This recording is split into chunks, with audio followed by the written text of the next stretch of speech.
do is the Cahoots from last week. We didn't do them. Wait, no, I was talking about slides for 3 and 4 first, pardon me. All right. You don't have to do Cahoots this game. You don't have to. You can ignore them if you like. They are all optional. Some people always don't like them, but most students, they like it. It keeps them from falling asleep. So I want to talk about module 3 and 4 here because we did it, but now we can talk about a few details of what you didn't do in the hands-on. So, all right, so installing Splunk, you've all done it now, I think. He's having issues, by the way. Issues with what? It's a brand new laptop, I got it today. Yeah. And the Microsoft's not, for security reason, they say it's not one of their apps. Okay, well, after the lecture, I can try to help you. There's, all right, anyway, so there's a lot of Splunk components. They all come from the same Splunk enterprise package, but you get the indexer, the search head, the license master, and all these different components are available.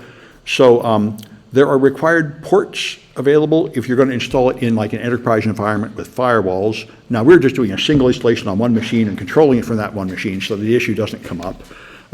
But it'll run on any operating system, although if you actually want to use it, I highly recommend just installing it on a headless Linux server. That's the most efficient. Putting it on Windows makes it slower than it needs to be, and so on. How do you set up the headless Windows server? What's that? How do you set up headless Windows server? I'm pretty sure it'll go on a Windows server, yeah, but it'll probably run very slowly. Clarify what you said. What did you say? How do you set up How do you set it up on a Windows server? headless? A catalyst? Yes, Serverless. I can't understand. A catalyst? That's what you said, headless. Headless. Oh, headless. Oh, probably you could, yes. That's a good idea. You could make a server core and have only command line instance on the server, and it might be more effective. But best, I see it run best on Linux.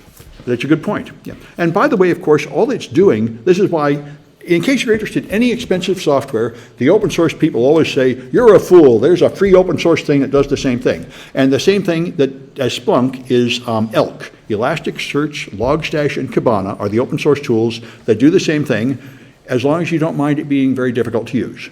Which turns out, if you are a corporation, the most important thing is ease of use. It's worth paying a lot of money for ease of use so your staff can get work done. But you know, if you're a Linux expert, of course, everything is free and there's an equivalent over there in the open source community.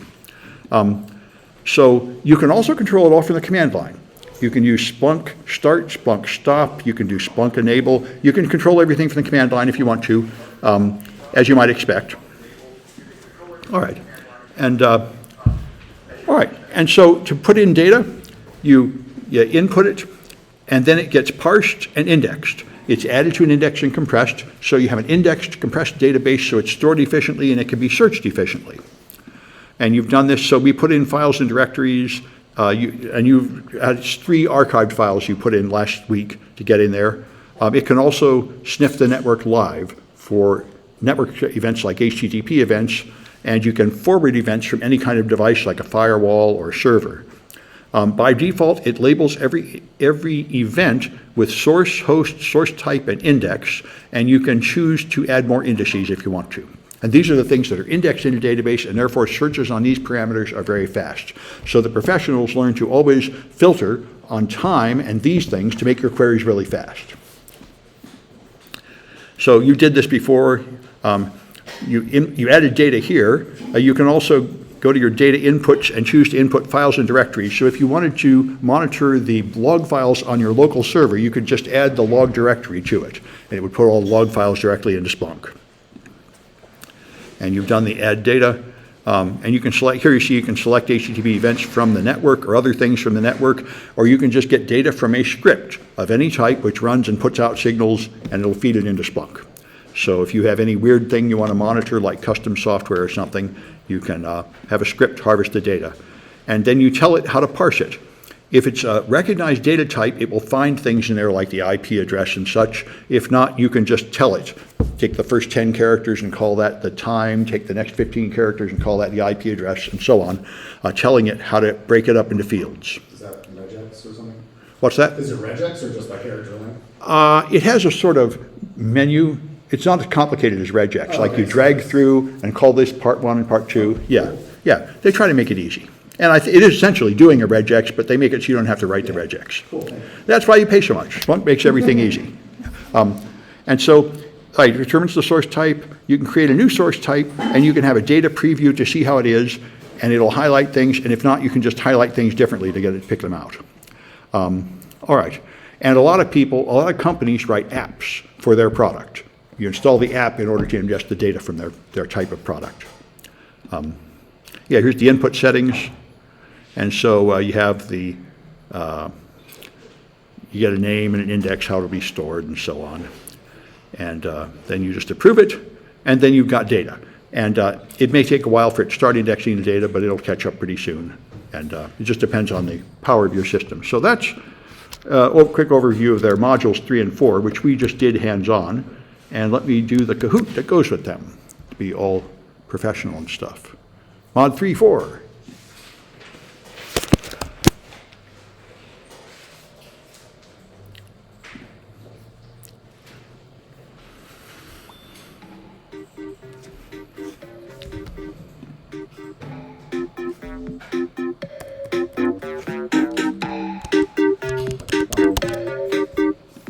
So go to kahoot.it and put in that game number, and you can play the game.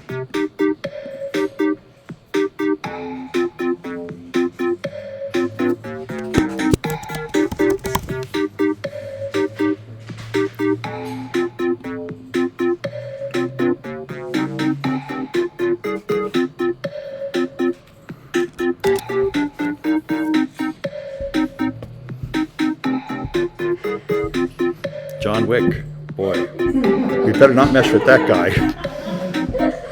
I think John Wick wins, okay? I don't want him getting offended.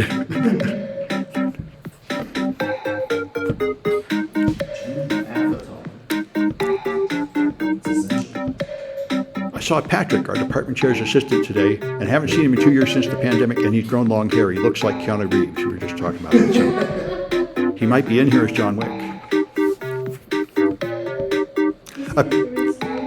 What's that? Is he just coming in for fun? No, he was working. Yes, but I haven't seen anybody in like 2 years. You never see anybody anymore. They're all remote. I hear, by the way, that Keanu Reeves is a really nice guy, very considerate, very generous, kind to people. Also Taylor Swift, apparently. Really nice to people, give bonuses to radios. It's nice that a few people can be like incredibly rich and powerful and not apparently psychopathic lunatics, you know. Because most of them, Like billions of dollars to her, billions of dollars She just be- for her staff. yeah, apparently she's a good boss, which good. They have the number one tour of all time. Oh, and she's a billionaire, but you know, a bunch of other billionaires just seem to be tyrannical monsters like Elon Musk, you know, it just, power reveals what you are. And most people are really not that good. But apparently those two celebrities are actually pretty good-hearted people. Yeah, supposedly. Yeah. Or else they've created a good PR myth that's holding up, which is possible. Which one? Oh, yeah? We need, what's that? Another singer, Post Malone. Post Malone, I don't know that person. Good? Well, it's good. It's nice that there's some good people out there. We hear about so many bad ones, it's nice to see the good ones. All right. Anyway, let's give it a shot. Oh, okay, I'll wait a few more seconds. People are still coming in. This is a big class. Apparently. You know, I can't understand Taylor Swift's music. It doesn't reach me at all, but I think it's aimed toward teenage girls, I think. It's not for my generation, I guess. But it's incredibly successful. Her marketing is amazing. It's like a club, and you get prizes from going to concerts. It's like the Mouseketeers when I was a kid. That's what it was. You join this club. She should start a theme park like Dolly Parton. That would be the next thing to do. That would be the next step. I'm probably like a movie studio putting out like animated movies or something. She could, this, you know, once you're in media, you expand. She could be NBC. You know. Anyway, Give Disney a yeah, run. that's how you do it. Yes. Or maybe just stay with the music. You know, if you know when to stop growing, that's another real important business sense. She's apparently brilliant at business, though. I mean, that's plenty of musicians have no idea how to handle the money in the business and screw up, but not her. Anyway, what's that? Startups also don't know when to stop growing. Okay, yeah. All right, well, let's see what we got here. All right, so what kind of data includes Active Directory events?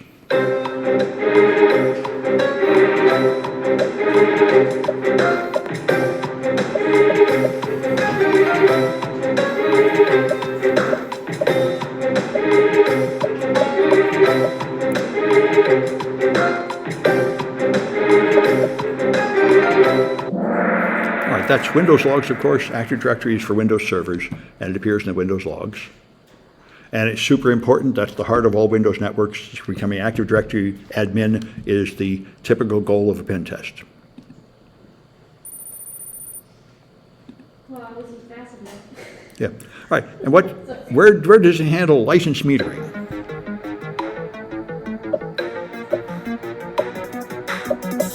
Splunk, you pay by the amount of data ingested per day, and you pay a lot. So,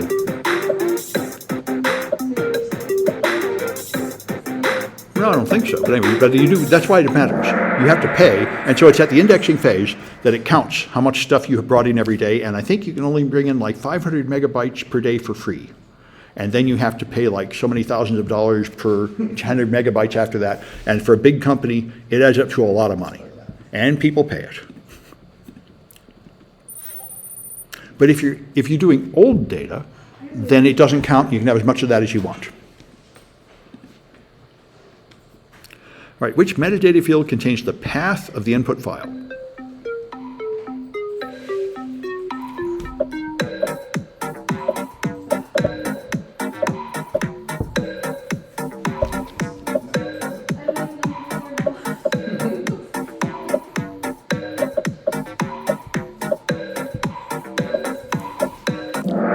I think it's the source. Yeah, good. All right. Well, good. All right. So now we got some winners. JWU, those might be real initials. That's you? Good. Okay. Merit. And GB. Do you want to give me more information about your name? Are those your initials or what? Is it J. Wu? Jackson. Okay. Is that your last name? Jason or Jackson? How do you spell it? Okay, something like this. Good. Okay, good, good. Just make sure the right person gets points. All right, and GB might want to give me more information. I know that my grader will try to figure out who you are, but if there's not much information, she might not be able to. Anyway, so you know, if you you can leave a Canvas message or something to let us know, or tell me here. All right. So that's it for the first couple of months. I got a lot of short ones to do today, so I'm going to stop this recording.